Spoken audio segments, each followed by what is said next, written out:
Good morning po sa inyo mga sir, mga ma'am. Si Sir Ma'am po ito. Ito po may sinadi po ngayon. Si Sir, pangalan? Suhar Tumulod po sir.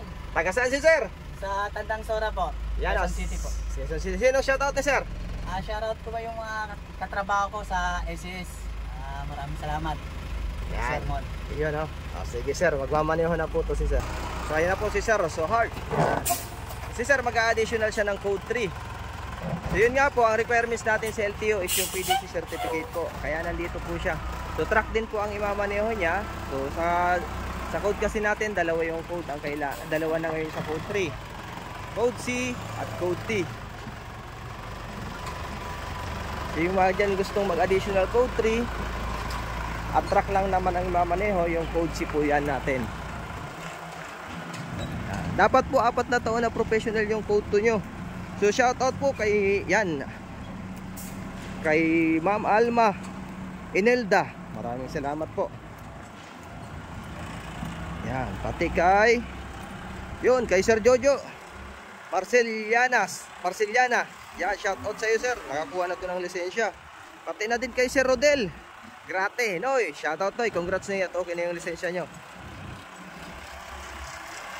Pati kay Sir Ernie, kasama ni Sir Rodel. Shout out sa iyo Sir, nasa Saudi pa to, yung mga OFW nating kasamahan dyan.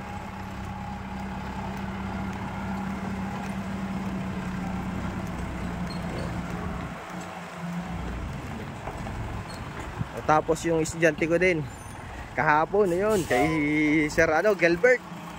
Napalaban siya kahapon sa trailer. Okay, yan po, PDC lang po talaga ang requirements natin sa LTO para makapag-additional code tayo. So yung mga gusto dyan mag-additional code po ng code 3 or code 8, ito po ang requirements PDC, yung magagaling dito sa aming driving school. Okay, Sir, abante, doon naman sa kanan. May parallel parking naman.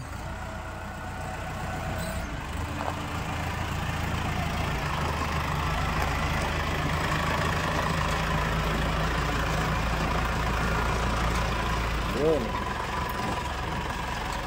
Brake. Yan. So ito, dito kasi inaaral natin yung more on side mirror po talaga. Dapat magaling yung mga driver natin, yung mga truck driver, tumingin sa side mirror kasi madaming ang blind spot po. Ayos.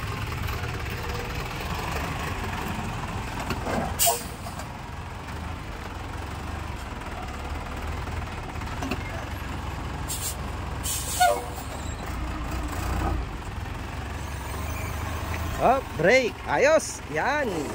Okay, Sir. Ano ba sir? Okay, yun. Kung mga gusto mag-additional code 3 at code 8, PM lang po. Maraming salamat po and God bless po.